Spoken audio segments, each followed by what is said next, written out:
Hello everyone, আসসালামু আলাইকুম। তোমাদের সবাইকে স্বাগত জানাচ্ছি আমাদের আরও একটি ক্লাসে। তো আমাদের আজকের ক্লাসটি হচ্ছে পঞ্চম চ্যাপ্টার নিয়ে, যে চ্যাপ্টারটার নাম হচ্ছে খাদ্য, পুষ্টি এবং পরিপাক। তো আমরা বায়োলজির যে মেইন বুক সিরিজ, অর্থাৎ তোমাদের মেইন বই ধরে ধরে ধরে ধরে একদম লাইন বাই লাইন পড়ানোর যে সিরিজ, সেটা শুরু করেছিলাম। সেখান থেকে আমরা প্রথম 4টা চ্যাপ্টার শেষ করছি। তো আজকে আমাদের 5 নাম্বার চ্যাপ্টার, ইনশাআল্লাহ আমরা চেষ্টা করব যতটুকু শেষ করতে পারি। তো চলো শুরু করি। চ্যাপ্টারটার নাম কি? চ্যাপ্টারের নাম হচ্ছে খাদ্য, পুষ্টি এবং পরিপাক। আচ্ছা, তো খাদ্য মানে কি তো আমরা সবাই বুঝি, খাদ্য জিনিসটা কি এবং পুষ্টি জিনিসটা কি। এখন দেখো, খাদ্য হচ্ছে আমরা বুঝি, আমরা সবাই আমরা যা খাই, হ্যাঁ, রেগুলার সব, এগুলো হচ্ছে খাদ্য। পুষ্টি জিনিসটা কি? পুষ্টি হচ্ছে এমন একটা জিনিস যেটা হচ্ছে আমরা এই খাদ্যটা খাওয়ার পরে, দেখো, খাদ্যের সব কিছু কিন্তু আমাদের বডিতে থাকে না, কিছু অংশ আমরা বের করে দেই, কিছু অংশ বডিতে রাখি, এভাবে। তো যে অংশটুকু আমরা বডিতে রেখে দিই, আমাদের শক্তির জন্য কাজে লাগে, সেই অংশটা হচ্ছে পুষ্টি। আর পরিপাক কি? পরিপাক হচ্ছে ভাই, আমরা যে খাদ্যটা খাই, ওই খাদ্যটা কোন প্রক্রিয়ায় পুষ্টিতে পরিণত হবে, যে প্রক্রিয়ার মাধ্যমে পুষ্টিতে পরিণত হয়, সেটাই হচ্ছে তোমার পরিপাক। অর্থাৎ খাদ্য থেকে পুষ্টিতে পরিণত হয় কোন প্রক্রিয়ার মাধ্যমে? পরিপাকের মাধ্যমে। বুঝছো এখন?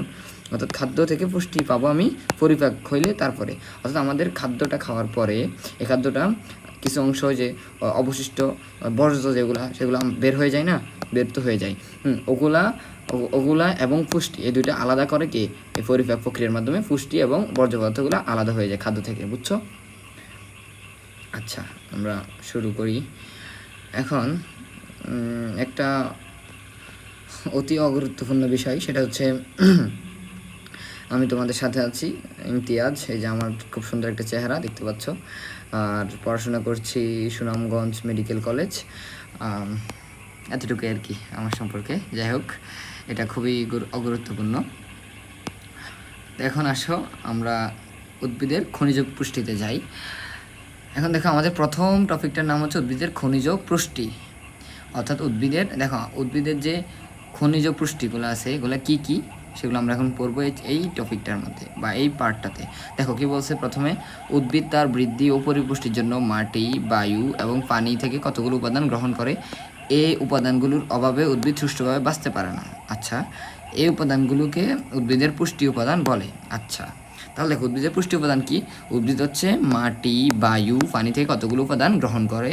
এই উপাদানগুলোর অভাবে উদ্ভিদ সুষ্ঠুভাবে বাঁচতে পারে না। এই জন্য এই উপাদানগুলোকে উদ্ভিদের পুষ্টি উপাদান বলা হয়। কি উপাদান বলা হয়? উদ্ভিদের পুষ্টি উপাদান। আচ্ছা, এরপর দেখো, এ সকল পুষ্টি উপাদানের অধিকাংশ উদ্ভিদ মাটি থেকে সংগ্রহ করে বলে এদেরকে খনিজ পুষ্টি বলা হয়। অর্থাৎ অধিকাংশই উদ্ভিদ মাটি থেকে গ্রহণ করে, ঠিক আছে? এই জন্য এটা কি বলে? খনিজ পুষ্টি। আচ্ছা, এরপরে আমরা যাই, উদ্ভিদে প্রায় 60টি অজৈব উপাদান শনাক্ত করা হয়েছে। তবে এই 60টি উপাদানের মধ্যে মাত্র 16টি উপাদান উদ্ভিদের স্বাভাবিক বৃদ্ধির জন্য একান্ত প্রয়োজনীয়। তাহলে উদ্ভিদের মধ্যে কয়টা এই অজৈব উপাদান শনাক্ত করা হয়? 60টা, ঠিক আছে? এই 60টার মধ্যে মাত্র 16টা হচ্ছে উদ্ভিদের জন্য একান্ত প্রয়োজনীয়, অর্থাৎ এটা লাগবেই। তাহলে কয়টা লাগবে? 16টা। আর এমনি যে স্বাভাবিকভাবে কয়টা অজৈব উপাদান শনাক্ত করা হয়েছে? 60টা। তার মধ্যে কয়টা একান্তই প্রয়োজন, অর্থাৎ না থাকলে কাজ হবে না, এগুলো হচ্ছে 16টা। আচ্ছা, ওই 16টা কী আমরা একটু পরে পড়বো। আচ্ছা দেখো, এই 16টি পুষ্টি উপাদানকে সমষ্টিগতভাবে অত্যাবশ্যকীয় উপাদান বা এসেনশিয়াল এলিমেন্টস বলা হয়। তাহলে এগুলোকে কী বলা হয় ভাই? অত্যাবশ্যকীয় উপাদান। এই 16টি উপাদানকে কী বলা হয়? সমষ্টিগতভাবে অত্যাবশ্যকীয় বা এসেনশিয়াল এলিমেন্টস বলা হয়। তাহলে অত্যাবশ্যকীয় উপাদান বলা হয়, অর্থাৎ এগুলো লাগবে। আচ্ছা, এরপর দেখো, এই উপাদানগুলো সব ধরনের উদ্ভিদের স্বাভাবিক বৃদ্ধি, শারীরবৃত্তীয় কাজ, প্রজননের জন্য প্রয়োজন।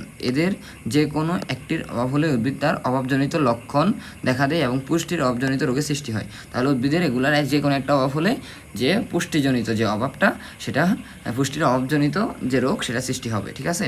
এরপর দেখো, একটি অত্যাবশ্যকীয় উপাদানের কাজ অপরটি দিয়ে সম্পন্ন হয় না। তাহলে মানে বুঝছো? অর্থাৎ এই যে 16টা অত্যাবশ্যকীয় উপাদান, এগুলা প্রত্যেকটা লাগবে, একটা আরেকটার কাজ করতে পারবে না, ঠিক আছে? এই জন্যই এগুলাকে বলা হয় অত্যাবশ্যকীয় উপাদান। আচ্ছা, আমরা এরপরে যাই নিচে। দেখো কি বলছে, অত্যাবশ্যকীয় 16টি উপাদানের মধ্যে উদ্ভিদ কোনো উপাদান বেশি পরিমাণে গ্রহণ করে, আবার কোনো উপাদান সামান্য পরিমাণে গ্রহণ করে। মানে কি? মানে দেখো, আমরা পাইছিলাম যে 16টা, এক মিনিট, এটা এভাবে লেখা যাবে না। দেখো আমরা পাইছিলাম কি 16টা উপাদান পাইছি, সেগুলো কি অত্যাবশ্যকীয়, অর্থাৎ এই 16টা উপাদান তার অবশ্যই লাগবে।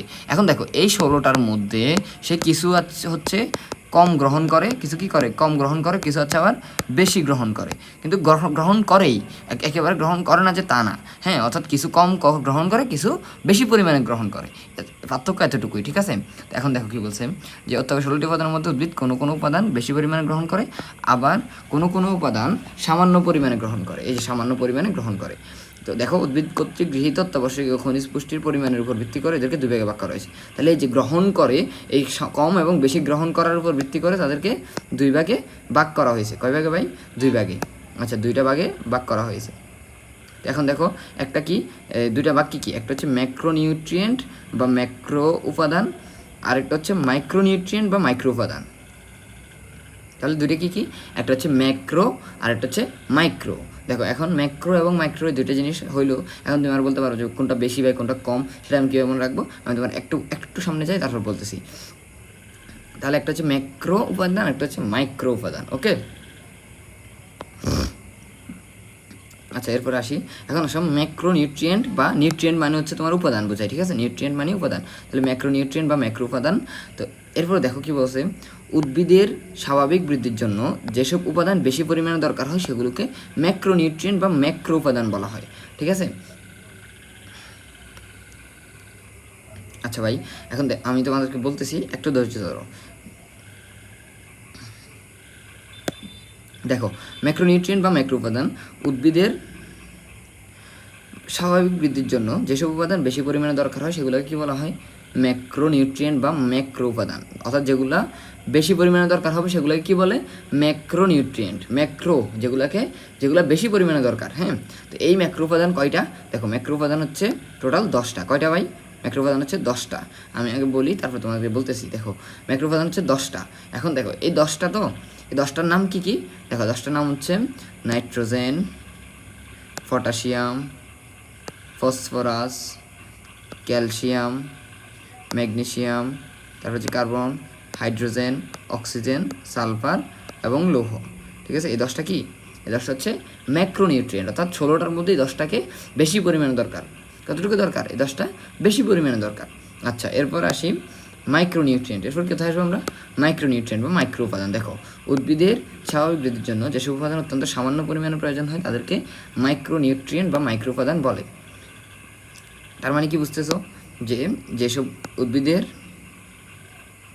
স্বাভাবিক বৃদ্ধির জন্য যেসব উপাদান অত্যন্ত সামান্য পরিমাণে প্রয়োজন হয় তাদেরকে মাইক্রোনিউট্রিয়েন্ট বলা হয় বা মাইক্রো উপাদান বলা হয়। ওকে, এরপর দেখো এই মাইক্রো উপাদানগুলো কয়টি?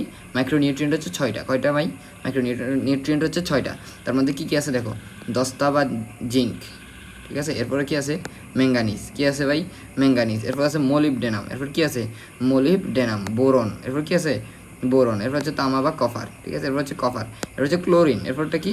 ক্লোরিন। দেখো তাইলে এখন তোমারে আমি বলি, দেখো কীভাবে তুমি মনে রাখবা যে ভাইয়া মাইক্রো কম না ম্যাক্রো কম, বা কোনটা কম কোনটা বেশি, আমি কীভাবে মনে রাখবো? দেখো একটা জিনিস তুমি খেয়াল করো তো। প্রথম কথা হচ্ছে তোমাকে যদি আমি বলি ভাই মাইক্রোস্কোপ, মাইক্রোস্কোপ দেখছো? মাইক্রোস্কোপের নাম শুনছো না? Microscope, microscope. এই মাইক্রোস্কোপের কাজ কি ভাই? ছোট ছোট ছোট ছোট ছোট ছোট ছোট ছোট জিনিসপত্রগুলোকে নিচে মাইক্রোস্কোপের নিচে দিয়ে দেখে না, যে বলে যে বড় করে দেখছে, হ্যাঁ। তো দেখো মাইক্রো মানে কি? ছোট, ছোট থেকে কি? কম।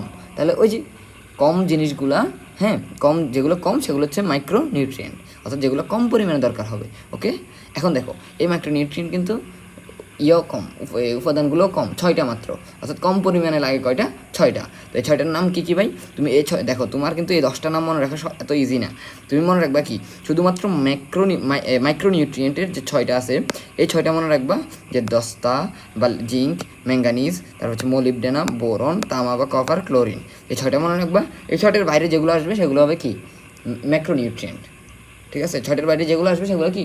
ম্যাক্রোনিউট্রিয়েন্ট। ইজি। ওকে, আশা করি আমি তোমাদেরকে এটা বুঝাতে পারছি। এখন হচ্ছে সবচেয়ে গুরুত্বপূর্ণ কথা, এই যে প্যারাটা, এগুলা উদাহরণগুলো, এই যে কয়টা আছে, এই ম্যাক্রো উপাদান কয়টা, মাইক্রো উপাদান কয়টা, কী কী, এগুলো হচ্ছে MCQ জন্য খুব খুব খুব খুব খুব খুব ইম্পর্টেন্ট, ঠিক আছে। আচ্ছা এরপরে আসো পুষ্টি উপাদানের উৎস এবং ভূমিকা। এখন যে আমরা ওই পুষ্টি উপাদানগুলোর উৎস কী এবং ভূমিকা পড়ব, ঠিক আছে? তাহলে পুষ্টি উপাদানগুলোর উৎস এবং ভূমিকা পড়ব। ওকে, আচ্ছা এখন দেখো কি বলছে, উদ্ভিদ পুষ্টি উপাদানগুলোর মধ্যে কার্বন এবং অক্সিজেন বায়ুমণ্ডল থেকে গ্রহণ করে। দেখো বায়ুমণ্ডলে কী থাকে, বাতাসের মধ্যে কী থাকে ভাই, একটু চিন্তা করো তো। কার্বন ডাইঅক্সাইড থাকে না, অক্সিজেন থাকে না। আমরা অক্সিজেন কোথা থেকে নিই? বাতাস থেকে নিই না? আবার যে নিঃশ্বাস ছাড়ি এভাবে, তো এই যে নিঃশ্বাস ছাড়ি কোথায় ছাড়ি? বায়ুমণ্ডল ছাড়ি। তাহলে বায়ুমণ্ডলে আমাদের নিঃশ্বাসের সাথে কী থাকে? Carbon dioxide. তো কার্বন ডাইঅক্সাইড এবং অক্সিজেন দুইটাই কোথায় থাকে? বায়ুমণ্ডলে থাকে। তার মানে উদ্ভিদ বায়ুমণ্ডল থেকে কার্বন ডাইঅক্সাইড এবং অক্সিজেন গ্রহণ করে। আচ্ছা এরপর আসো, এরপর হচ্ছে এই হাইড্রোজেন এবং অক্সিজেন পানি থেকে গ্রহণ করে। দেখো পানির সংকেত কী ভাই? পানির সংকেত কি? H2O না? H2O, এই যে H2O, এটা পানির সংকেত না? পানির মধ্যে কি আছে? H2Oর মধ্যে কি আছে? অক্সিজেন আছে আর হাইড্রোজেন আছে না? তাহলে এই অক্সিজেন হাইড্রোজেন কোথায় গ্রহণ করবে? পানি থেকে। তাহলে অক্সিজেন আর হাইড্রোজেন কোথায় গ্রহণ করে ভাই? পানি থেকে। অক্সিজেন হাইড্রোজেন কোথায় গ্রহণ করে? পানি থেকে। বাকি অন্য সব উপাদান মাটি থেকে মূলের সাহায্যে শোষণ করে। বাকি যেগুলো আছে সেগুলো মাটি থেকে শোষণ করে, ঠিক আছে? বাকিগুলো কোথা থেকে শোষণ করে? মাটি থেকে। এরপর দেখো এই উপাদানগুলোর মাটিতে বিভিন্ন লবণ হিসেবে থাকে, কিন্তু উদ্ভিদ এগুলোকে লবণ হিসেবে সরাসরি শোষণ করতে পারে না, আয়ন হিসেবে শোষণ করে। অর্থাৎ এগুলা কি থাকে? মাটিতে লবণ হিসাবে থাকে। যেমন তোমার এই যেভাবে থাকতে পারে, যেমন এখানে যে এই যে ম্যাগনেসিয়াম, তো ম্যাগনেসিয়ামটা মাটিতে কীভাবে থাকবে? ম্যাগনেসিয়ামটা মাটিতে থাকবে হচ্ছে MgSO4, এভাবে থাকবে, ঠিক আছে?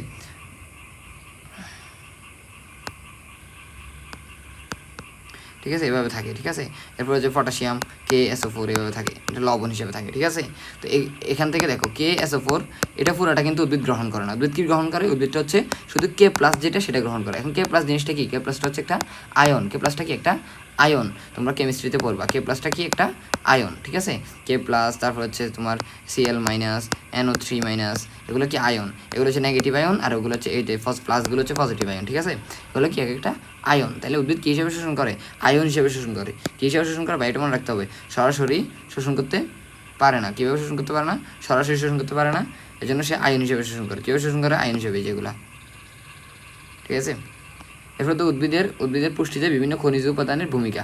উদ্ভিদের পুষ্টিতে বিভিন্ন খনিজ উপাদানের কী কী ভূমিকা আছে এগুলো আমরা একটু দেখি। দেখো প্রথমে কি বলছে? উদ্ভিদের স্বাভাবিক বৃদ্ধির জন্য বিভিন্ন খনিজ পুষ্টি গুরুত্বপূর্ণ ভূমিকা পালন করে। কিছু ম্যাক্রোনিউট্রিয়েন্টের ভূমিকার কথা নিচে বলা হলো। অর্থাৎ ম্যাক্রোনিউট্রিয়েন্টগুলোর কিছু ভূমিকা, যেহেতু ম্যাক্রোনিউট্রিয়েন্টগুলো বেশি পরিমাণে লাগে সেহেতু এটা নিয়ে এদের ভূমিকা নিয়ে একটু কথা বলছে। আমরা একটু দেখি কি বলছে। প্রথমটা কি? নাইট্রোজেন। কি বলছে দেখো? নাইট্রোজেন নিউক্লিক অ্যাসিড, প্রোটিন আর ক্লোরোফিলের অত্যাবশ্যকীয় উপাদান। তাহলে নাইট্রোজেন কিসের উপাদান? নিউক্লিক অ্যাসিড, প্রোটিন এবং ক্লোরোফিলের অত্যাবশ্যকীয় উপাদান। উদ্ভিদের সাধারণ দৈহিক বৃদ্ধিতে নাইট্রোজেন গুরুত্বপূর্ণ ভূমিকা পালন করে এবং কোষকলায় পানির পরিমাণ বৃদ্ধি করে। তাহলে কোষকলায় পানির পরিমাণ কে বৃদ্ধি করে ভাই? কোষকলায় পানির পরিমাণ বৃদ্ধি করে কে? কোষকলা বলতে কোষের অনেকগুলো গুচ্ছকে বলা হয়, ঠিক আছে? এই কোষকলায় কি পানির পরিমাণ বৃদ্ধি করে কে ভাই? নাইট্রোজেন। কোষকলায় পানির পরিমাণ কে বৃদ্ধি করে? নাইট্রোজেন, ঠিক আছে? এরপর দেখো নাইট্রোজেনের অভাব হলে ক্লোরোফিল সৃষ্টি ব্যাহত হয়, আর ক্লোরোফিল সৃষ্টি ব্যাহত হলে খাদ্য প্রস্তুত বাধাপ্রাপ্ত হয়। খাদ্য প্রস্তুত বাধাপ্রাপ্ত হলে শ্বসন প্রক্রিয়া বিঘ্ন ঘটে এবং শক্তি নির্গমন হ্রাস পায়। তাহলে নাইট্রোজেনের অভাবে কী হবে? নাইট্রোজেনের অভাবে ক্লোরোফিল সৃষ্টি ব্যাহত হবে, ঠিক আছে? ক্লোরোফিল সৃষ্টি ব্যাহত হবে। এরপরে আসো ম্যাগনেসিয়াম। এরপর কোথায় আসবো ভাই?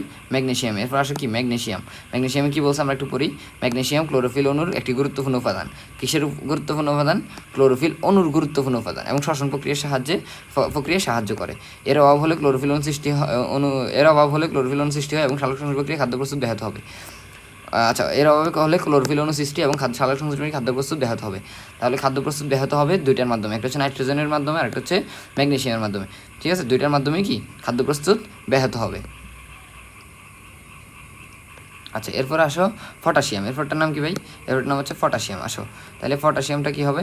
উদ্ভিদের বহুজৈবিক বিক্রিয়ায় পটাশিয়াম সহায়ক হিসেবে কাজ করে। পত্ররন্ধ্র খোলা এবং বন্ধ হওয়ার ক্ষেত্রে পটাশিয়ামের গুরুত্ব অপরিসীম। তাহলে এটা আমরা আগেও পড়ছিলাম যে পত্ররন্ধ্র খোলা এবং বন্ধ হওয়ার ক্ষেত্রে পটাশিয়ামের গুরুত্ব অপরিসীম। পত্ররন্ধ্র খোলা এবং বন্ধ হওয়া নিয়ন্ত্রণ করে পটাশিয়াম, ঠিক আছে? তাহলে পটাশিয়াম পত্ররন্ধ্র খোলা এবং বন্ধ হওয়ার ক্ষেত্রে গুরুত্বপূর্ণ ভূমিকা পালন করে। এটা খুব ইম্পর্টেন্ট, ভালো মতো মনে রাখবা যে পত্ররন্ধ্র খোলা এবং বন্ধ হওয়াতে কোন জৈব উপাদানটা কাজ করে, ঠিক আছে? কোন খনিজ উপাদান ভূমিকা পালন করে। তাহলে কী হবে? সেটা পটাশিয়াম। কী হবে ভাই? সেটা অবশ্যই সেটা পটাশিয়াম হবে, ঠিক আছে? সেটা কী হবে? পটাশিয়াম হবে। আচ্ছা এরপর দেখো পটাশিয়াম উদ্ভিদে পানি শোষণে সাহায্য করে। কোষ বিভাজনের মাধ্যমে উদ্ভিদের বৃদ্ধি নিয়ন্ত্রণ করে পটাশিয়াম। এটি মূল উৎপাদন এবং বর্ধনে সহায়তা করে। তাহলে পটাশিয়াম পানি শোষণেও সাহায্য করে, ঠিক আছে? এরপরে আসো ফসফরাস, এরপরে কি ভাই, এরপর আসো ফসফরাস। আচ্ছা, এরপর আমরা যাই ফসফরাসে। কী বলছে দেখো, মূল বর্ধনের জন্য ফসফরাস অত্যন্ত প্রয়োজনীয় উপাদান। ফসফরাস জীবকোষের ডিএনএ, আরএনএ, এনএডিপি, এটিপি প্রভৃতির গাঠনিক উপাদান। ওই যে আমরা বলছিলাম না, এটিপির মধ্যে যে ইনঅর্গানিক ফসফেট বা ফসফরাস যুক্ত হয়, এনএডিপি, নিকোটিনামাইডিনিন, ডাইনিউক্লিওটাইড ফসফেট, ঠিক আছে, এই যে এখানে ফসফেটগুলো, ঠিক আছে। আরএনএর মধ্যে যে আমরা বলছিলাম না যে অজৈব ফসফেট যুক্ত হয়ে 5 কার্বন বিশিষ্ট রাইবোজের সাথে, হ্যাঁ, এই জন্যই যে ফসফেটগুলো গাঠনিক উপাদানের একটা অংশ। কাজে এটি ছাড়া উদ্ভিদের পুষ্টি একেবারে সম্ভব নয়। উদ্ভিদের মূল বৃদ্ধির জন্য ফসফরাস অত্যন্ত প্রয়োজনীয় উপাদান। তাহলে উদ্ভিদের মূল বৃদ্ধির জন্য কে প্রয়োজন? উদ্ভিদের মূল বৃদ্ধির জন্য প্রয়োজনীয় উপাদান হচ্ছে ফসফরাস, ঠিক আছে। উদ্ভিদের মূল বৃদ্ধির জন্য প্রয়োজনীয় উপাদান হচ্ছে ফসফরাস। এরপর দেখো আয়রন, এরপরটার নাম কি ভাই? এরপরটার নাম হচ্ছে আয়রন। আয়রন সাইটোক্রোমের সাংগঠনিক উপাদান, কাজে বায়বীয় শ্বসনের উপর নির্ভরশীল। ক্লোরোফিল সৃষ্টিতে আয়রনের ভূমিকা অপরিসীম। পুষ্টিতে এগুলোর গুরুত্বপূর্ণ ভূমিকার জন্য আমরা ভালো ফলন পেতে জমিতে নাইট্রোজেন, পুষ্টিতে এগুলোর গুরুত্বপূর্ণ ভূমিকা জন্য আমরা পেতে জমিতে নাইট্রোজেন অথবা ইউরিয়া সার, পটাশিয়াম অথবা মিউরেট অফ পটাশ, ফসফরাস অথবা ট্রিপল সুপার ফসফেট প্রভৃতি সার ব্যবহার করা। এই জন্যই জমিতে নাইট্রোজেন, পটাশিয়াম এবং ফসফরাস সারগুলা কি হয়, দেওয়া হয়, যাতে উদ্ভিদের পুষ্টির অভাব না হয়। বুঝছো এখন? আচ্ছা, এরপর দেখো, উদ্ভিদের স্বাভাবিক বৃদ্ধির জন্য মাইক্রোনিউট্রিয়েন্টগুলোরও গুরুত্বপূর্ণ ভূমিকা পালন করে। তাহলে উদ্ভিদের বৃদ্ধির জন্য কি, এতক্ষণ আমরা ম্যাক্রোনিউট্রিয়েন্টগুলো পড়ছি না, এখন হচ্ছে মাইক্রোনিউট্রিয়েন্টগুলোরও গুরুত্বপূর্ণ ভূমিকা পালন করে। এখন আমরা সেগুলো একটু পড়বো। দেখো কী কী আসছে। ম্যাঙ্গানিজ, প্রথমটা কী নাম? ম্যাঙ্গানিজ। ক্লোরোপ্লাস্ট গঠন এবং সংরক্ষণের জন্য ম্যাঙ্গানিজ প্রয়োজন। তাহলে ক্লোরোপ্লাস্টের গঠন এবং সংরক্ষণের জন্য কে প্রয়োজন? ম্যাঙ্গানিজ প্রয়োজন। ক্লোরোপ্লাস্টের গঠন এবং সংগঠনের জন্য ম্যাঙ্গানিজ প্রয়োজন। এরপর আসো কপার, এরপরটার নাম কি ভাই?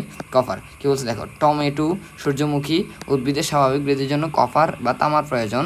শ্বসন প্রক্রিয়ায় উপরও কপারের প্রভাব উল্লেখযোগ্য। তাহলে এগুলোর স্বাভাবিক বৃদ্ধির জন্য তামার প্রয়োজন হয়। তারপরে দেখো বোরন, উদ্ভিদের সক্রিয়ভাবে বর্ধনশীল অঞ্চলের জন্য বোরন প্রয়োজন। চিনি পরিবহনে বোরন পরোক্ষ প্রভাব বিস্তার করে। তাহলে চিনি পরিবহনে কে পরোক্ষ প্রভাব বিস্তার করে? এটা হচ্ছে বোরন। এরপর দেখো মলিবডেনাম, এরপরটার নাম কি ভাই? মলিবডেনাম। এরপরটার নাম কি? মলিবডেনাম। অণুজীব দিয়ে বায়বীয় নাইট্রোজেন সংবন্ধনের জন্য মলিবডেনাম আবশ্যক। তাহলে নাইট্রোজেন সংবন্ধনের জন্য কে আবশ্যক? বায়বীয় নাইট্রোজেন সংবন্ধনের জন্য মলিবডেনাম আবশ্যক। এরপর দেখো ক্লোরিন, সুপারবিটের মূল এবং কাণ্ডের জন্য ক্লোরিন প্রয়োজন। সেগুলো এটা আর লাগবে না। এরপর আসি আমরা, সেটা কখন হলো, আচ্ছা যাই হোক।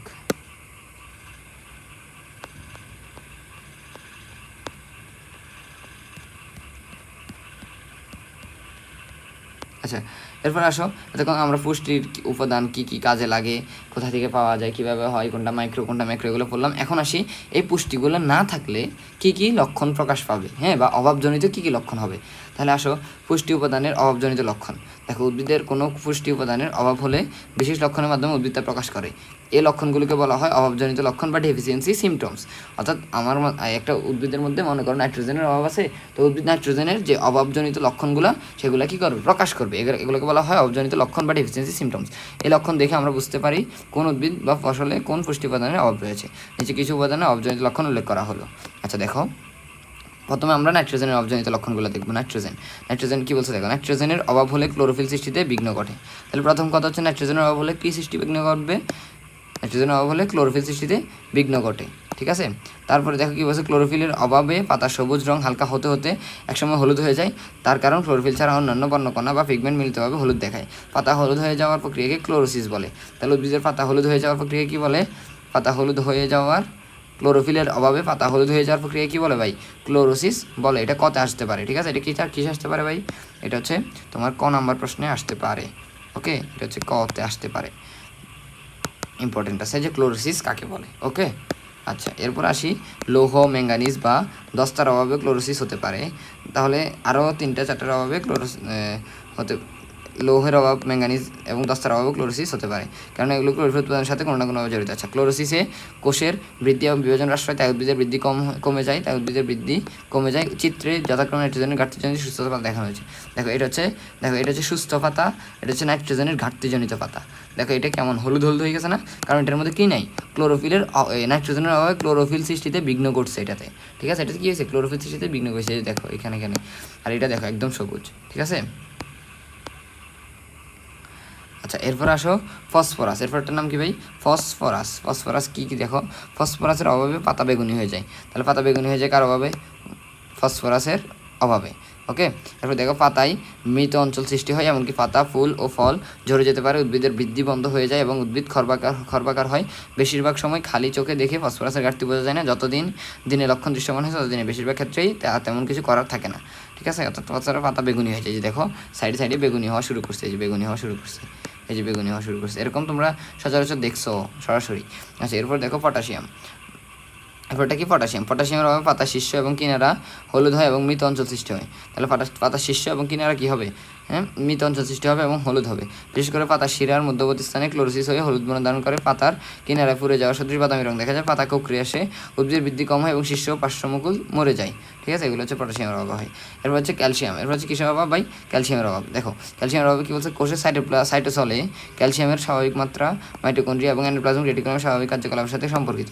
তাহলে ক্যালসিয়ামটা হচ্ছে এন্ডোপ্লাজমিক রেটিকুলাম এবং মাইটোকন্ড্রিয়া স্বাভাবিক কার্যক্রমের সাথে নির্ভরশীল। মাত্রা কমে গেলে মাইটোকন্ড্রিয়া অক্সিডেটিভ ফসফোরাইলেশন প্রক্রিয়া এবং এন্ডোপ্লাজমিক রেটিকুলাম ট্রাফিকিং প্রক্রিয়া বিপর্যস্ত হয়। তাহলে এটা খুবই গুরুত্বপূর্ণ যে এই ক্যালসিয়াম কমে গেলে মাইটোকন্ড্রিয়ার অক্সিডেটিভ ফসফোরাইলেশন প্রক্রিয়া এবং এন্ডোপ্লাজমিক রেটিকুলামের প্রোটিন ট্রাফিকিং প্রক্রিয়া বিপর্যস্ত হয়। তাই ক্যালসিয়ামের অভাবে উদ্ভিদের বর্ধনশীল শীর্ষ অঞ্চল এবং বিশেষ করে পাতার কিনারা বরাবর অঞ্চলগুলো মরে যায়, পাতা কুঁকড়ে যায়, ফুল ফোটার সময় উদ্ভিদের কাণ্ড শুকিয়ে যায় এবং হঠাৎ নিয়ে পড়ে। আচ্ছা, এরপরে আসো ম্যাগনেসিয়াম। এরপর হচ্ছে ম্যাগনেসিয়াম। দেখো ম্যাগনেসিয়ামের অভাবে ক্লোরোফিল সংশ্লেষিত হয় না বলে সবুজ রং হালকা হয়ে যায় এবং সালোক সংশ্লেষণ হার কমে যায়। পাতার শিরাগুলোর মধ্যবর্তী স্থানে অধিক হারে ক্লোরোসিস হয়। ঠিক আছে, এগুলো ম্যাগনেসিয়াম অভাবে। এরপর হচ্ছে লোহের অভাবে কী বলছে? দেখো লোহের অভাবে প্রথমে কচি পাতার রং হালকা হয়ে যায় এবং পাতার সরু শিরার মধ্যবর্তী স্থানে প্রথম হালকা হয় এবং ক্লোরোসিস হয়। কখনো কখনো সম্পূর্ণ পাতা বিপন্ন হয়ে যায়, কাণ্ড দুর্বল এবং ছোট হয়ে যায়। ঠিক আছে, এরপরে আসো সালফার। এরপর আসো কি? সালফার কি বলছে? সালফার উদ্ভিদের বিভিন্ন প্রোটিন, হরমোন এবং ভিটামিনের গাঠনিক উপাদানই নয়, একই সাথে এটি কোষের পানি সমতা রক্ষা করে। সালফারের অভাবে হালকা সবুজ হয় এবং পাতার লাল ও বেগুনি দাগ দেখা যায়। কচি পাতায় বেশি এবং বৃদ্ধ পাতায় কম ক্লোরোসিস হয়। সালফারের অভাবে মূল কাণ্ড, পাতার শীর্ষ থেকে শুরু করে পর্যায়ক্রমে টিস্যু মারা যেতে থাকে, যাকে ডাইবেক বলে। তাহলে দেখো কি বলছে? যে সালফারের অভাবে মূল কাণ্ড এবং পাতার শীর্ষ থেকে শুরু করে পর্যায়ক্রমে টিস্যু মারা যেতে থাকে। অর্থাৎ মূল কাণ্ড পাতা থেকে শুরু করে উদ্ভিদের টিস্যু মারা যেতে থাকে, যাকে বলা হয় ডাইবেক। যাকে কি বলা হয়? ডাইবেক। ঠিক আছে, এটাও কয়ের জন্য ইম্পর্টেন্ট। কিসের জন্য ভাই? এটাও কয়ের জন্য ইম্পর্টেন্ট। এরপর আসি আমরা বোরনে। এরপরে কি আসবো ভাই? বোরন। দেখো কি বলছে? বোরন কোষ প্রাচীরের কাঠামোর মধ্যে অবস্থান করে প্রাচীরটিকে তথা কোষটিকে দৃঢ়তা দেয়। বিপাক্রিয়ার বিভিন্ন প্রক্রিয়ায় এর নিয়ন্ত্রকের ভূমিকা রয়েছে। তাই বোরনের অভাবে পর্যাপ্ত দৃঢ়তা না পেয়ে বিপাকে গোলযোগ হওয়ার কারণে উদ্ভিদের বর্ধনশীল অগ্রভাগ মরে যায়, কচি পাতায় বৃদ্ধি কমে যায়, পাতা বিকৃত হয়, কাণ্ড খসখসে হয়ে ফেটে যায়, ফুলের কুঁড়ির জন্ম ব্যাহত হয়। তাহলে ফুলের কুঁড়ির জন্ম ব্যাহত হয় কার কারণে? ফুলের কুঁড়ির জন্ম ব্যাহত হয় হচ্ছে এই বোরনের অভাবে। ঠিক আছে, তাহলে এই যে আমরা এগুলা বিভিন্ন ধরনের তোমার অভাবজনিত লক্ষণগুলা পড়লাম। ঠিক আছে, তাহলে আমরা এই যে অভাবজনিত লক্ষণগুলো শেষ করলাম। এবার আসি আমরা প্রাণীর খাদ্য ও পুষ্টি। এতক্ষণ আমরা পড়ছি কার? উদ্ভিদ। উদ্ভিদের খনিজ পুষ্টি কোথা থেকে পাওয়া যায়, কী কাজ করে, কী কেন গুরুত্বপূর্ণ, অভাব হলে কী হবে, এগুলো সবগুলো পড়ছি।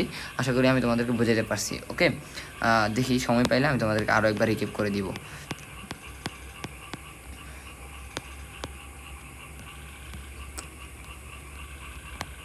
আচ্ছা, এবার আসি প্রাণীর খাদ্য ও পুষ্টি। দেখো কি বলছে? তোমরা ষষ্ঠ এবং অষ্টম শ্রেণীতে জেনেছ জীবন ধারণের জন্য খাদ্য যেমন অপরিহার্য, তেমনি সুস্বাস্থ্যের জন্য পুষ্টিকর সুষম খাদ্য প্রয়োজন। এই খাদ্যই জীবকোষে জারিত হয়ে দেহে তাপ এবং শক্তি তৈরি করে। জারিত হওয়া মানে কি? ওই যে পরিপাক হওয়া, হয়ে দেহে কী তৈরি করে? তাপ এবং শক্তি তৈরি করে। তোমরা এর আগের অধ্যায়ে শ্বসন প্রক্রিয়া কীভাবে দেহের ভিতরে রাসায়নিক বিক্রিয়ায় তাপ এবং শক্তি উৎপন্ন হয় সেটা জেনেছো। যে শ্বসনের মাধ্যমে কীভাবে রাসায়নিক বিক্রিয়ার মাধ্যমে তাপ এবং শক্তি এটিপি তৈরি হয় শিখেছিলাম না? সেটা জেনেছো। চলাফেরা, খেলাধুলা ইত্যাদি সব কাজে শক্তির প্রয়োজন। আমরা এই শক্তি পাই খাদ্য থেকে। সেসব বস্তু খাওয়ার পর দেহে শোষিত হয়ে বিভিন্ন কার্য সম্পাদন করে, তাকে খাদ্য বলে। কী বলছে? দেখো, যেসব বস্তু খাদ্য কাকে বলে? যেসব বস্তু খাওয়ার পর দেহে শোষিত হয়ে বিভিন্ন কার্য সম্পাদন করে। কী করে? বিভিন্ন কার্য সম্পাদন করে, তাকে খাদ্য বলে।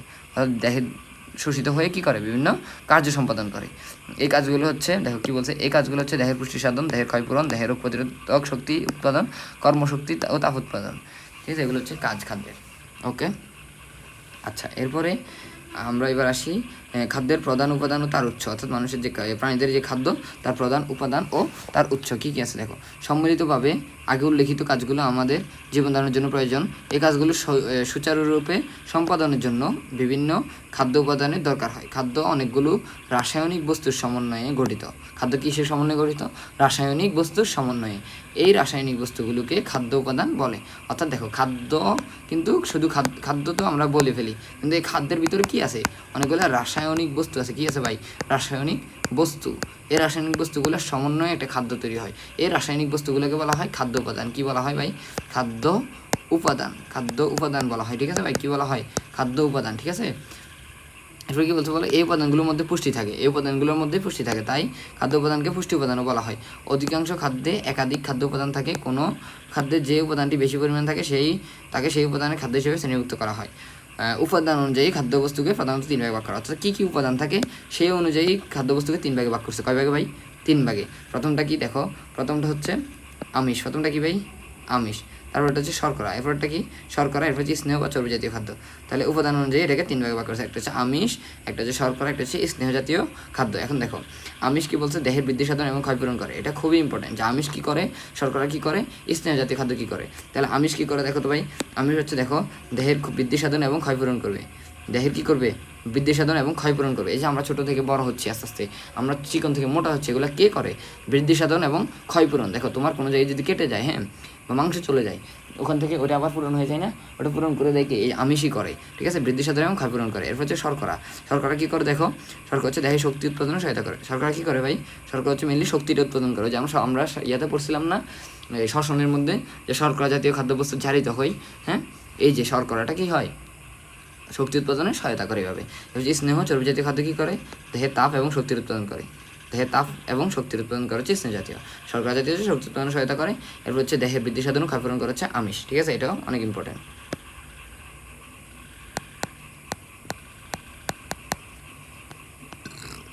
এরপর দেখো কি বলছে, এছাড়াও আরও 3 ধরনের তিন ধরনের উপাদানও দেহের জন্য প্রয়োজন, যেমন খাদ্যপ্রাণ বা ভিটামিন। খাদ্যপ্রাণ বা ভিটামিনও দেহের জন্য প্রয়োজনীয়। এরপর হচ্ছে খনিজ লবণ, হচ্ছে পানি। এগুলো দেহের জন্য খুবই গুরুত্বপূর্ণ। খাদ্যপ্রাণ কি বা ভিটামিন কি বলছে? রোগ প্রতিরোধ শক্তি বাড়ায় এবং রাসায়নিক বিক্রিয়ায় বৃদ্ধিমানা যোগায়। তাহলে এটা লাগবে যে ভিটামিন কী করে? রোগ প্রতিরোধ শক্তি বাড়ায়, ঠিক আছে? এরপর হচ্ছে খনিজ লবণ। খনিজ লবণ কী বলছে? যে বিভিন্ন জৈবিক কাজ অংশ নেই। পানি, দেহে পানি এবং তাপের সমতা রক্ষা করে। এছাড়া কোষের কার্যাদি নিয়ন্ত্রণ করে এবং কোষ ও তার অঙ্গগুলোকে ধারণ করে। উপরে উল্লেখ করা খাদ্য উপাদানের বাইরে আরও একটি উপাদান রয়েছে, যেটি কোনো পুষ্টি না যোগালেও একটি গুরুত্বপূর্ণ খাদ্য উপাদান। অর্থাৎ আরও একটি উপাদান আছে যেটা কোনো পুষ্টি যোগায় না। তাহলে তোমার কাছে একটা প্রশ্ন আসতে পারে না যে এখানে কী বলছে? খাদ্য উপাদানের বাইরে আরও একটি উপাদান আছে যেটি কোনো পুষ্টি না যোগালেও একটি গুরুত্বপূর্ণ খাদ্য উপাদান। হ্যাঁ, সেটার নাম কি? সেটার নাম হচ্ছে খাদ্য আঁশ বা ফাইবার বা রাফেজ। কী নাম? খাদ্য আঁশ বা ফাইবার বা রাফেজ। এখন দেখো, এখন এখান থেকে তোমার একটা প্রশ্ন আসতে পারে না যে নিচের কোন খাদ্য উপাদানটি পুষ্টি যোগায় না বা পুষ্টি যোগায় না এমন খাদ্য উপাদান কোনটি, অথবা নিচের কোন খাদ্য উপাদানটি পুষ্টি যোগায় না? বুঝতে পারছো আমার কথা, প্রশ্নটা? হ্যাঁ, এভাবেই প্রশ্নটা হবে, ঠিক আছে? এরপরে দেখো কি বলছে, রাফেজ পানি শোষণ করে। রাফেজ কী করে? পানি শোষণ করে এবং মলের পরিমাণ বৃদ্ধি করে। তাহলে কী করে? মলের পরিমাণ বৃদ্ধি করে এবং বৃহদন্ত্র থেকে মল নিষ্কাশনে সহায়তা করে। তাহলে মল নিষ্কাশনে কী করবে? সহায়তা করবে।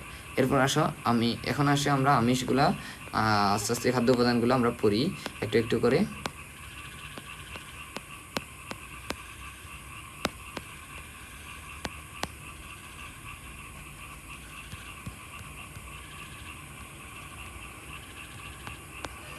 আচ্ছা, এখন আমরা এই যে খাদ্য উপাদানগুলো পড়ি। কী বলছে? আমিষ বা প্রোটিন। আমিষের ইংলিশ নাম কি ভাই? আমিষের ইংলিশ নাম হচ্ছে প্রোটিন। আমিষের ইংলিশ নাম কি? প্রোটিন। এরপর দেখো আমিষ কী বলছে? দেখো, আমিষ বা প্রোটিন জাতীয় খাদ্য কার্বন, হাইড্রোজেন, অক্সিজেন এবং নাইট্রোজেন দিয়ে গঠিত। আমিষে শতকরা 16 ভাগ নাইট্রোজেন থাকে। কত ভাগ থাকে? আমিষের মধ্যে শতকরা 16 ভাগ নাইট্রোজেনই থাকে। এরপর কী বলছে? দেখো, আমিষ সামান্য পরিমাণে সালফার, ফসফরাস, আয়রনও থাকে। নাইট্রোজেন এবং শোষিত উপাদানগুলো উপস্থিতির কারণে আমিষের গুরুত্ব শর্করা স্নেহ পদার্থ থেকে আলাদা। শুধু আমিষ জাতীয় খাদ্য শরীরে নাইট্রোজেন সরবরাহ করে বলে পুষ্টিবিজ্ঞানে আমিষ একটি গুরুত্বপূর্ণ উপাদান হিসেবে বিবেচনা করা হয়। তাহলে আমিষটা কী করে? নাইট্রোজেন সরবরাহ করে থাকে। এরপর আমিষের উৎস কী কী? এগুলো লাগবে, যে কোনটা আমিষের উৎস, কোনটা আমিষের উৎস না। তাহলে আমিষের উৎস কী কী? দেখো, আমিষের উৎস হচ্ছে তোমার এই যে মাছ, মাংস, ডিম, দুধ, ডাল, শিমের বিচি, শুটকি মাছ, চীনাবাদাম, এগুলো কিসের উৎস? আমিষের উৎস। হ্যাঁ, এরপর হচ্ছে উৎস অনুযায়ী আমিষ 2 প্রকার। উৎস অনুযায়ী আমিষ কত প্রকার? 2 প্রকার। একটা হচ্ছে প্রাণীজ আমিষ, আরেকটা হচ্ছে উদ্ভিজ্জ আমিষ। একটা প্রাণীজ আমিষ, আরেকটা হচ্ছে উদ্ভিজ্জ আমিষ। এখন প্রাণীজ আমিষ দেখো, মাছ, মাংস, ডিম, পনির, ছানা, কলিজা, যকৃৎ বা যকৃৎ, এগুলো হচ্ছে প্রাণীজ আমিষ। ঠিক আছে, এসব খাদ্য দেহের প্রয়োজনীয় অ্যামিনো অ্যাসিড পাওয়া যায়। আচ্ছা, এরপর দেখো উদ্ভিজ্জ আমিষ কী আছে। উদ্ভিজ্জ আমিষের মধ্যে আছে হচ্ছে তোমার এই যেগুলা ডাল, চীনাবাদাম, শিমের বিচি ইত্যাদি। ঠিক আছে, এগুলো হচ্ছে উদ্ভিজ্জ আমিষ। একসময় ধারণা করা হতো এগুলো প্রাণীজ আমিষের তুলনায় কম পুষ্টিকর, কারণ উদ্ভিজ্জ আমিষে প্রয়োজনীয় সব কয়টি অ্যামিনো অ্যাসিড থাকে না। কিন্তু প্রকৃতপক্ষে উদ্ভিজ্জ আমিষ প্রাণীজ আমিষের মতোই সকল অ্যামিনো অ্যাসিড পর্যাপ্ত পরিমাণে ধারণ করে। তাহলে উদ্ভিজ্জ আমিষ, প্রাণীজ আমিষ। তো উদ্ভিদ থেকে যেগুলো পায় সেগুলো উদ্ভিজ্জ, আর যেগুলো প্রাণী থেকে পায় সেগুলো প্রাণীজ। ডাল, চীনাবাদাম, শিমের বিচি, এগুলো হচ্ছে উদ্ভিজ্জ, আর মাছ, মাংস, তারপর হচ্ছে পনির, ডিম, এগুলো হচ্ছে প্রাণীজ আমিষ। আচ্ছা, এরপরে আসো শর্করা বা কার্বোহাইড্রেট। এরপরে 2 নম্বরটা কি? শর্করা বা কার্বোহাইড্রেট। 2 নম্বরটার নাম কি ভাই? শর্করা বা কার্বোহাইড্রেট। শর্করা বা কার্বোহাইড্রেট, 2 নম্বরটার নাম হচ্ছে শর্করা বা কার্বোহাইড্রেট। এখন দেখো কি বলছে, শর্করা জাতীয় খাদ্য শরীরে কাজ করা শক্তি যোগায়। শর্করার মৌলিক উপাদান কার্বন, হাইড্রোজেন এবং অক্সিজেন। উদ্ভিদের মূল কাণ্ড, পাতা, ফুল, ফল, বীজে শর্করা বিভিন্ন রূপে জমা থাকে। ফলের রসে গ্লুকোজ। দেখো ফলের রসে কার্বোহাইড্রেটটা কীভাবে থাকে? দেখো কী থাকে, ফলের রসে হচ্ছে গ্লুকোজ থাকে, দুধে ল্যাকটোজ, গম, আলু, চাল ইত্যাদিতে স্টার্চ ইত্যাদি শর্করা জাতীয় খাদ্যের বিভিন্ন রূপ। অর্থাৎ শর্করা জাতীয় খাদ্য ফলের রসের মধ্যে গ্লুকোজ রূপে থাকে, দুধের মধ্যে ল্যাকটোজ রূপে থাকে, গম, আলু, চালের মধ্যে স্টার্চ বা শ্বেতসার রূপে থাকে। বুঝছো, এটা অনেক ইম্পর্টেন্ট প্রশ্ন। যে ফলের রসের কার্বোহাইড্রেটের নাম কি? তাহলে সেটা কী হবে? গ্লুকোজ। দুধের কার্বোহাইড্রেট, দুধের শর্করার নাম কি? এটা হচ্ছে ল্যাকটোজ। গম, আলু, চাল, এগুলো শর্করার নাম কি? স্টার্চ বা শ্বেতসার। ঠিক আছে, আশা করি বুঝাইতে পারছি আমি। এখন দেখো গঠন পদ্ধতি অনুসারে শর্করাকে কয় ভাগে ভাগ করছে? 3 ভাগে। শর্করাকে কয় ভাগে ভাগ করছে? গঠন পদ্ধতি অনুসারে শর্করা 3 ভাগে ভাগ করছে। 3টাকে এখানে 4 আকারে দিছে। এক শর্করা বা মনোস্যাকারাইড, তারপর হচ্ছে দ্বি শর্করা বা ডাইস্যাকারাইড, তারপর হচ্ছে বহু শর্করা বা পলিস্যাকারাইড। মানে কি গঠন হচ্ছে, দেখো একটি মনোমার বিশিষ্ট শর্করা, এখানে হচ্ছে 2টি মনোমার বিশিষ্ট শর্করা, এখানে হচ্ছে বহু মনোমার বিশিষ্ট শর্করা। আর এখানে একটা মাত্র শর্করা থাকবে বা 1 মনোমার বিশিষ্ট, এখানে 2 মনোমার, যেহেতু দ্বি শর্করা, এখানে বহু শর্করা, বহু মনোমার থাকবে। এখন উদাহরণ কি? এক শর্করার উদাহরণ কি ভাই? এক শর্করার উদাহরণ হচ্ছে গ্লুকোজ, দ্বি শর্করা হচ্ছে সুক্রোজ এবং ল্যাকটোজ, তারপর হচ্ছে বহু শর্করা হচ্ছে শ্বেতসার বা গ্লাইকোজেন। এগুলোর উদাহরণগুলো মনে রাখতে হবে। কী কী আছে? গ্লুকোজ, সুক্রোজ, হ্যাঁ, ল্যাকটোজ, এগুলো। তাহলে এক শর্করা হচ্ছে গ্লুকোজ, তারপর হচ্ছে দ্বি শর্করা হচ্ছে সুক্রোজ এবং ল্যাকটোজ, তারপর হচ্ছে বহু শর্করা হচ্ছে স্টার্চ, শ্বেতসার বা স্টার্চ, এটার নাম স্টার্সি, আরেকটা নাম। তাহলে স্টার্চ অথবা শ্বেতসার। ঠিক আছে, স্টার্চ অথবা শ্বেতসার অথবা গ্লাইকোজেন, স্টার্চ অথবা শ্বেতসার অথবা গ্লাইকোজেন। ঠিক আছে, স্টার্চ অথবা শ্বেতসার অথবা গ্লাইকোজেন, এটা আরেকটা নাম হচ্ছে স্টার্চ,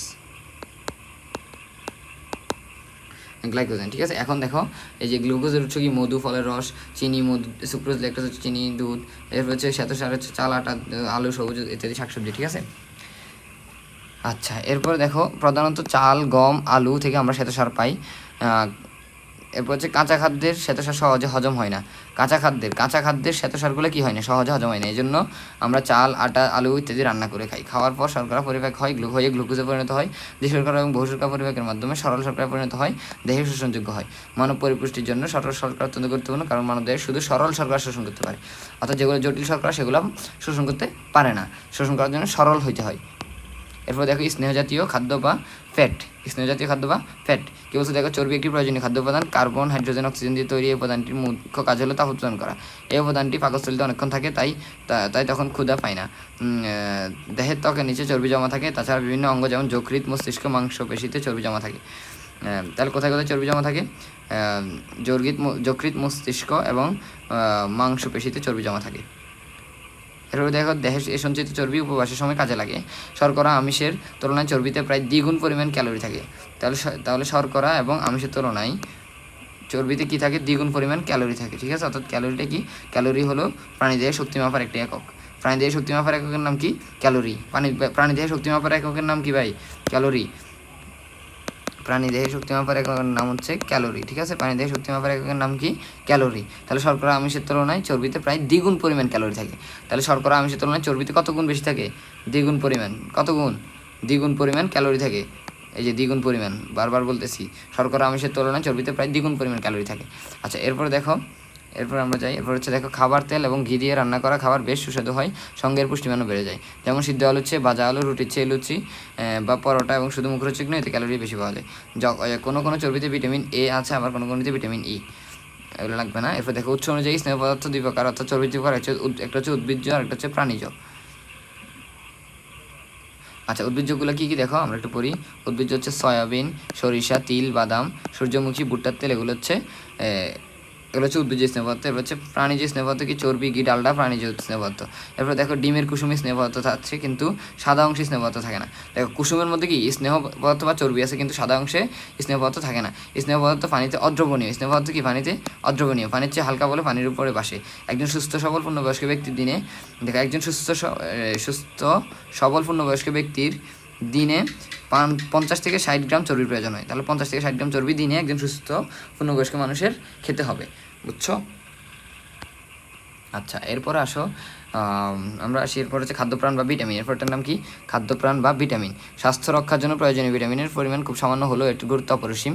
দেহের বৃদ্ধির জন্য ও সুস্থ থাকার জন্য ভিটামিন অত্যাবশ্যক। ওই যে বলে না যে ওরা ভিটামিন খাওয়াও, ভিটামিন, ওই যে ভিটামিনটা খুবই অত্যাবশ্যক। এরপর হচ্ছে সুষম খাদ্য, বিভিন্ন ধরনের খাদ্য উপাদান থাকে বলে সুষম খাদ্য থেকে প্রচুর ভিটামিন পাওয়া যায়। তবে নিয়মিত ভিটামিনবিহীন খাবার খেলে কিছুদিনের মধ্যে দেহে ভিটামিনের অভাবজনিত সমস্যা দেখা দেয়, পরবর্তীকালে তা মারাত্মক আকারে স্থায়ীভাবে দেহে ক্ষতি সাধন করে, এমনকি মৃত্যু পর্যন্ত করতে পারে। তার মানে যে ভিটামিনের অভাবে বিভিন্ন ধরনের রোগ দেখা দিতে পারে এবং মৃত্যু হতে পারে। ভিটামিনকে দুটি শ্রেণীতে ভাগ করা হয়েছে। ভিটামিন কয়টা শ্রেণীতে ভাগ করছে ভাই? দুটি শ্রেণীতে। একটা হচ্ছে চর্বিতে দ্রবণীয় ভিটামিন, আর একটা হচ্ছে পানিতে দ্রবণীয় ভিটামিন। তাহলে দুটো ভিটামিন, একটা হচ্ছে চর্বিতে দ্রবণীয় আর একটা হচ্ছে পানিতে দ্রবণীয়। অর্থাৎ এমন কিছু ভিটামিন আছে যেগুলো পানিতে দ্রবীভূত হবে, আবার কিছু ভিটামিন আছে যেগুলো পানিতে হয় না কিন্তু চর্বিতে ভিটামিন হয়, দ্রবীভূত হয়, সরি। তো এরপর এগুলোকে কীভাবে ভাগ করছে আমরা একটু দেখি। তাহলে একটা হচ্ছে দেখো চর্বিতে দ্রবণীয় ভিটামিন। কী ভিটামিন এগুলো ভাই? এগুলো হচ্ছে চর্বিতে দ্রবণীয় ভিটামিন। এখন এই চর্বিতে দ্রবণীয় ভিটামিন কী কী আছে আমরা একটু দেখি। দেখো প্রথমটা কি? Vitamin A. প্রথমটার নাম কি ভাই? Vitamin A. এরপরটার নাম কি? Vitamin D. এরপরটার নাম কি? ভিটামিন ই এবং কে। ভিটামিন ই এবং কে। তাহলে এই চারটা। এখন চর্বিতে দ্রবণীয় ভিটামিনগুলোকে তুমি কীভাবে মনে রাখবা? মনে রাখার জন্য একটা ট্রিক্স আছে ভাই, অবশ্যই। দেখো ট্রিক্সটা কি? ট্রিক্সটা হচ্ছে এ ডি ই কে, অ্যাডেক না এটা? তাহলে অ্যাডেকগুলো কি? চর্বিতে দ্রবণীয়। তো এই অ্যাডেকগুলো বাদে বাকি যেগুলো পাবা সেগুলো কি হবে? সেগুলো হচ্ছে পানিতে দ্রবণীয়। খুব সুন্দরভাবে মনে রাখা যায়। এখন ভিটামিন এ কোথায় কোথায় পাওয়া যায় এগুলো জাস্ট একটু মনে রাখতে হবে হালকা করে, অত বেশি জোর জবরদস্তি নাই, যতটুকু পারো আর কি। দুধ, মাখন, চর্বি, ডিম, গাজর, আম, কাঁঠাল, রঙিন শাকসবজি, মলা মাছ ইত্যাদিতে ভিটামিন এ পাওয়া যায়। এরপর যে ভিটামিন ডি কোথায় পাওয়া যায়? দুধ, ডিম, কলিজা, যকৃৎ, দুগ্ধজাত দ্রব্য, মাছের তেল, ভোজ্য তেল ইত্যাদিতে ভিটামিন ডি পাওয়া যায়। এরপর যে ভিটামিন ই আর কে হচ্ছে সব কিছুতে পাওয়া যায়, ঠিক আছে? এরপর হচ্ছে দেখো পানিতে দ্রবণীয় ভিটামিনগুলো কী কী আছে। পানিতে দ্রবণীয় ভিটামিনগুলোর মধ্যে আছে তোমার এই যে এবার আসি পানিতে দ্রবণীয় ভিটামিন, এগুলো কী কী আছে? এগুলোর মধ্যে আছে ভিটামিন বি, তারপর হচ্ছে দেখো তোমার এই ভিটামিন সি, তারপর হচ্ছে ভিটামিন বি সি, হ্যাঁ ভিটামিন বি সিগুলো আর কি। এখন ভিটামিন বির মধ্যে আরও অনেকগুলো সাব টাইপ আছে ভিটামিন বি এর, যেমন ভিটামিন বি1, বি2, তারপর হচ্ছে বি5, তারপর হচ্ছে বি3, তারপর হচ্ছে বি6, তারপর হচ্ছে বি7, বি9, ঠিক আছে? এরকম। তারপর হচ্ছে বি12, এরকম অনেকগুলো আছে ভিটামিন বি এর মধ্যে, বুঝছো? তোমাদের কাছে কিছু লাগবে না, মনে রাখবা যে ভিটামিন যে বিটা, হ্যাঁ, যে ভিটামিন বি এবং ভিটামিন সি হচ্ছে কি? যে পানিতে দ্রবণীয়। আর হচ্ছে এই যে অ্যাডেক যেটা, সেটা হচ্ছে চর্বিতে দ্রবণীয়। ওকে, এখন দেখো কী কী আছে এখানে, কী কী পাওয়া যায়। ভিটামিন বি পাওয়া যায় ইস্ট, ডেকি ছাটা চাল, জাতাই ভাঙা আটা, লাল আটা, অঙ্কুরিত ছোলা, মুগ ডাল, মটর, ফুলকপি, চিনাবাদাম, শিমের বিচি, কলিজা, যকৃৎ, হৃৎপিণ্ড, দুধ, ডিম, মাংস, সবুজ শাকসবজি ইত্যাদিতে ভিটামিন বি থাকে। এরপর হচ্ছে ভিটামিন সি কোথায় থাকে? দেখো এটা খুব সহজ, পেয়ারাতে থাকে, বাতাবি লেবুতে থাকে, কামরাঙা থাকে, কমলা থাকে, এরপর হচ্ছে যে আমরা থাকে, তার হচ্ছে বাঁধাকপি, টমেটো, আনারস, কাঁচামরিচ, এগুলোতে কী থাকে? ভিটামিন সি থাকে, ঠিক আছে? এরপর আসি খনিজ লবণ। এরপর কি আসি ভাই? এরপর আসি খনিজ লবণ। এরপরে কি আসি? খনিজ লবণ বা মিনারেল সল্ট। দেখো দেহকোষ ও দেহের তরল অংশের জন্য খনিজ লবণ অত্যাবশ্যকীয় উপাদান। মানুষের শরীরে ক্যালসিয়াম, লৌহ, সালফার, দস্তা, সোডিয়াম, পটাশিয়াম, আয়োডিন ইত্যাদি থাকে। দেখো যে এগুলো যেমন উদ্ভিদের জন্য প্রয়োজন, এই উপাদানগুলো খনিজ লবণগুলো একইভাবে তোমার মানুষের জন্য প্রয়োজনীয়। এই উপাদানগুলো কখনো মৌলিক উপাদান রূপে মানবদেহে অবস্থান করে না। এগুলো খাদ্য মানবদেহে বিভিন্ন পরিমাণে অন্য পদার্থের সাথে মিলিত হয়ে নানা জৈব এবং অজৈব যৌগের লবণ তৈরি করে। খনিজ লবণ দেহে গঠন এবং দেহের অভ্যন্তরীণ কাজ নিয়ন্ত্রণ করে। তাহলে দেহ গঠন এবং দেহের অভ্যন্তরীণ কাজ নিয়ন্ত্রণ করে কে? খনিজ লবণ, ঠিক আছে? এরপর দেখো হাড়, দাঁত, পেশি, এনজাইম এবং হরমোন গঠনের জন্য খনিজ লবণ একটি অপরিহার্য উপাদান। তাহলে হাড়, দাঁত, পেশি, এনজাইম এবং হরমোন গঠনের জন্য অপরিহার্য উপাদান। হচ্ছে স্নায়ু উদ্দীপনা, পেশি সংকোচন এবং ইত্যাদি সাম্য রক্ষা করার জন্য লবণের বিশেষ ভূমিকা রয়েছে। এগুলো তেমন একটা লাগে না। এরপর দেখো এই দুধ, দই, ছানা, পনির, ছোটো মাছ, নানা রকম ডাল, সবুজ শাকসবজি, ঢেঁড়স, লাল শাক, কচু শাক ইত্যাদি ক্যালসিয়ামের প্রধান উৎস। তাহলে ক্যালসিয়ামের প্রধান উৎস কী কী? এগুলো হচ্ছে ক্যালসিয়ামের প্রধান উৎস। কলিজা, সবুজ শাকসবজি, মাংসের ডিম, মাংস, ডিমের কুসুম, কচু শাক ইত্যাদিতে লৌহ থাকে। তাহলে লৌহ কোনগুলোতে থাকে? এগুলোতে হচ্ছে লৌহ থাকে, ঠিক আছে। এরপর হচ্ছে দেখো দুধ, মাছ, মাংস এগুলো থেকে কী পাওয়া যায়? এই বাদাম, ডাল এগুলো থেকে ফসফরাস পাওয়া যায়, ঠিক আছে। এগুলো একটু মনে রাখিও, এতটুকু। তারপরে দেখো আয়োডিনের উৎস হচ্ছে সামুদ্রিক মাছ, সামুদ্রিক উদ্ভিদ, মাছ, মাংস এবং শ্যাওলা, এগুলো হচ্ছে আয়োডিনের উৎস, ঠিক আছে। এরপর দেখো পানির অপর নাম জীবন। জীবন রক্ষার কাজে অক্সিজেনের পরই পানির স্থান। দেহের পুষ্টির কাজে পানি অপরিহার্য। দেহের গঠন এবং অভ্যন্তরীণ কাজ পানি ছাড়া চলতে পারে না। মানবদেহে পানির কাজগুলোকে 3 ভাগে ভাগ করা হয়: দেহ গঠন, অভ্যন্তরীণ কাজ নিয়ন্ত্রণ এবং দেহ থেকে দূষিত পদার্থ নির্গমন। তাহলে এটা হচ্ছে পানির কাজ। পানির কাজ হচ্ছে 3টা, এই যে 3টে ভাগ: দেহ গঠন, দেহের অভ্যন্তরীণ কাজ নিয়ন্ত্রণ, দেহ থেকে দূষিত পদার্থ নির্গমন। দেহ গঠন কি বলছে? দেহ গঠন, দেহ কোষের গঠন এবং প্রতিপালন পানি ছাড়া কোনো অবস্থাতে সম্ভব নয়। গড়ে একজন পূর্ণবয়স্ক মানুষ দৈহিক ওজনের 50 থেকে 65% পানি। তাহলে একজন মানুষের দৈহিক ওজনের, অর্থাৎ যে ওজন থাকে ওজনের 50 থেকে 65% কিসের ওজন? হচ্ছে পানিরই ওজন। দেহের অভ্যন্তরীণ কার্য নিয়ন্ত্রণ, পানি ব্যতীত দেহের অভ্যন্তরীণ কোনো রাসায়নিক ক্রিয়া প্রক্রিয়া চলতে পারে না। দেহে পানি দ্রাবক রূপে কাজ করে। পানির জন্যই দেহে রক্ত সঞ্চালন সম্ভব। রক্তে পরিবাহিত খাদ্য উপাদান এবং অক্সিজেন পানির মাধ্যমে দেহকোষে পৌঁছাতে পারে। দেহের সকল ধরনের রসে খনিজ লবণ দ্রবীভূত অবস্থায় থাকে। পরিপাকৃত খাদ্য উপাদান পানিতে দ্রবীভূত অবস্থায় ক্ষুদ্রান্তের মধ্য দিয়ে রক্তে বিশোষিত হয়। তাহলে পানিটা হচ্ছে বিভিন্ন অভ্যন্তরীণ কার্যকলাপ নিয়ন্ত্রণের জন্য খুবই গুরুত্বপূর্ণ, ঠিক আছে। এরপর দূষিত পদার্থ নির্গমন করে, যে বিভিন্ন ধরনের যেগুলো হয় এগুলো নির্গমন করে। এরপর দেখো কী বলছে, এভাবে প্রতিদিন দেহ থেকে প্রচুর পরিমাণে পানি নির্গত হয়। তাছাড়া বয়স, আবহাওয়া, পরিশ্রম, খাওয়ার অভ্যাস ইত্যাদি বিষয়গুলো পানির চাহিদাকে প্রভাবিত করে। তাই একজন প্রাপ্তবয়স্ক ব্যক্তির দৈনিক 2 লিটার পানি পান করা প্রয়োজন। তাহলে দৈনিক কতটুকু পানি পান করতে হবে ভাই? দৈনিক 2 লিটার পানি পান করা প্রয়োজন।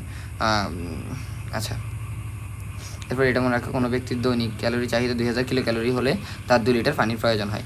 অর্থাৎ একজন মানুষের ক্যালোরি চাহিদা যদি 2000 কিলো ক্যালোরি হয় তাহলে তার 2 লিটার পানি পান করতে হবে। অর্থাৎ একজন পূর্ণবয়স্ক মানুষ 2 লিটার পানি দৈনিক পান করতে হবে। এরপর কি বলছে দেখো, খাদ্য আঁশ বা রাফেজ, ঠিক আছে, খাদ্য আঁশ বা রাফেজ, ঠিক আছে। দেখো শস্য দানার বহিয়াবরণ, সবজি, ফলের খোসা, শাঁস, বীজ, উদ্ভিদের ডাঁটা, মূল ও পাতায় আঁশ থাকে। তাহলে কোথায় কোথায় আঁশ থাকে এগুলো একটু করতে হবে। এগুলো মূলত কোষপ্রাচীরের সেলুলোজ এবং লিগনিন। এগুলো কি? এগুলো হচ্ছে মূলত কোষপ্রাচীরের সেলুলোজ এবং লিগনিন। ওই যে কোষপ্রাচীরের উপাদান কী ছিল ভাইয়া? কোষপ্রাচীরের উপাদান ছিল না সেলুলোজ, লিগনিন। হ্যাঁ, এরপর দেখো কি বলছে, হাড় যেমন মানবদেহের কাঠামো তৈরি করে, সেলুলোজ এবং রাফেজ তেমন উদ্ভিদের কাঠামো তৈরি করে। তাহলে উদ্ভিদের কাঠামোকে তৈরি করে সেলুলোজ এবং রাফেজ। এগুলো জটিল শর্করা। এটা কি? সেলুলোজ এবং রাফেজটা হচ্ছে কি? এর একটা জটিল শর্করা। জটিল শর্করা কিন্তু মানুষের মধ্যে কি হয় না? পরিপাক হয় না। দেখো গবাদি পশু যেমন গরু, ছাগল, মহিষ এগুলো সেলুলোজ হজম করতে পারে। তাহলে গবাদি পশু কী করতে পারে? এই জটিল শর্করাগুলো বা সেলুলোজ হজম করতে পারে, কিন্তু মানুষ এগুলো হজম করতে পারে না। রাফেজ পানি শোষণ করে। রাফেজ কী করে? রাফেজ হচ্ছে তোমার পানি শোষণ করে, মলের পরিমাণ বৃদ্ধি করে, বৃহদান্ত থেকে মল নিষ্কাশনে সাহায্য করে। রাফেজযুক্ত খাবার বিষাক্ত বর্জনীয় বস্তুকে খাদ্যনালী থেকে পরিশোষণ করে। অর্থাৎ যে বিষাক্ত বর্জনীয় যেগুলো বর্জন করতেই হবে সেগুলোকে বর্জন করতে সাহায্য করে কি? রাফেজ। ধারণা করা হয় এরূপ খাবার খাদ্যনালীর ক্যান্সারের আশঙ্কা অনেকাংশে হ্রাস করে। আঁশযুক্ত খাবার স্থূলতা হ্রাস, ক্ষুধার প্রবণতা এবং চর্বি জমার প্রবণতা হ্রাসে সহায়ক ভূমিকা পালন করে। তাহলে এই রাফেজ কী করবে? আঁশযুক্ত খাবার, অর্থাৎ এই রাফেজ বা আঁশযুক্ত খাবার কি? স্থূলতা হ্রাস করে, অর্থাৎ মোটা যে হয়ে যায় সেটা হ্রাস করে, ক্ষুধা প্রবণতা হ্রাস করবে এবং চর্বি জমার প্রবণতা থেকে প্রবণতা হ্রাসে সহায়ক ভূমিকা পালন করে। ঠিক আছে ভাই, তো আসলে ভাই অনেক কিছু পড়াই ফেলছি, অনেক কিছু বলে ফেলছি। লাস্টের দিকে একটু তাড়াহুড়ো করে পড়াইছি। আসলে তাড়াহুড়ো বলতে এখানে তেমন কিছু ইম্পর্টেন্ট কিছু নাই, যেটা ছিল ওগুলো ইম্পর্টেন্টগুলো আমি দাগায় পড়াইছি, ঠিক আছে। আমি তোমার কোনো কিছু বাদ দিই নেই, হ্যাঁ, বিশ্বাস করো ভাই, এখানে যা লাগবে তোমার তাই পড়াইছি। তো আশা করি বুঝতে পারছো, এখানে এর বেশি কিছু নাই। আমি হচ্ছে এতটুকু পর্যন্ত, এটা পার্ট 1 রাখলাম, পার্ট 2তে বাকিটা শেষ করে দিব ইনশাল্লাহ। তো আজকের মতো এতটুকুই। তোমরা যদি কোনো কিছু না বুঝে থাকো কমেন্টে জানাইতে পারো ভাই।